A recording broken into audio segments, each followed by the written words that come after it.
Balitang pambansa, nakalagay na po sa sistema ng Bureau of Immigration ang 33 mga pangalan na nasa listahan ng Immigration Lookout Bulletin Order o ILBO na naisumiti po ng Department of Justice sa DOJ.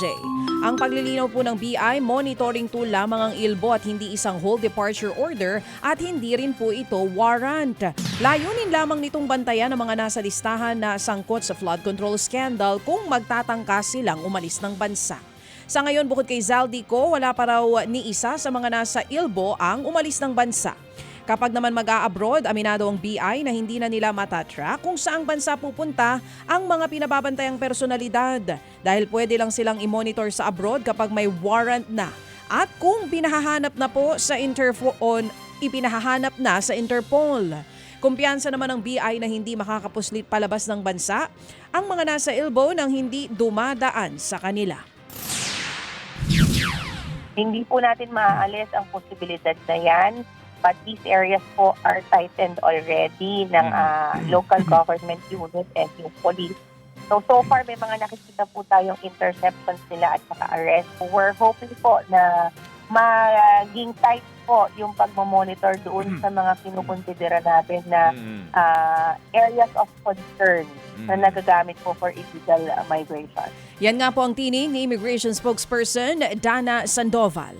Samantala nanindigan naman po ang Senado na lehitimo at may legal na basehan ang contempt order sa kontratistang si Curly Discaya. Sinabi po yan ni Senate President Tito Soto kasunod ang inihaing petition for writ of habeas corpus ng mga Discaya sa korte. Ang gitnang kampo ng mga Discaya, iligal ang pagpapakontempt at pagdetina ng Senado kay Curly Discaya. Pero ang buwelta ni Soto, may sapat na kapangyarihan sa ilalim po ng saligang batas ng Senado na magpakontempt kung kinakailangan. Matatanda ang pinakontempt si Curly Discaya sa pagdinig ng Senate Blue Ribbon Committee noong September 18 dahil naman sa umano'y pagsisinungaling. Hinimok naman po ng grupong Isang Bayan ng publiko na makiisa sa gaganaping noise barrage tuwing Biyernes na magsisimula na po ngayong araw October 10. Ito'y bahagi ng panawagan ng iba't ibang grupo na lumalaban po sa katiwalian sa gobyerno.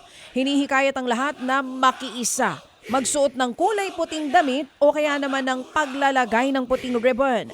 Sinabi rin ni Isang Bayan Convener Attorney Howard Calleja na magkakaroon muli ng malawakang kilos protesta sa November 30 kasabay po ng pagdiriwang ng Bonifacio Day.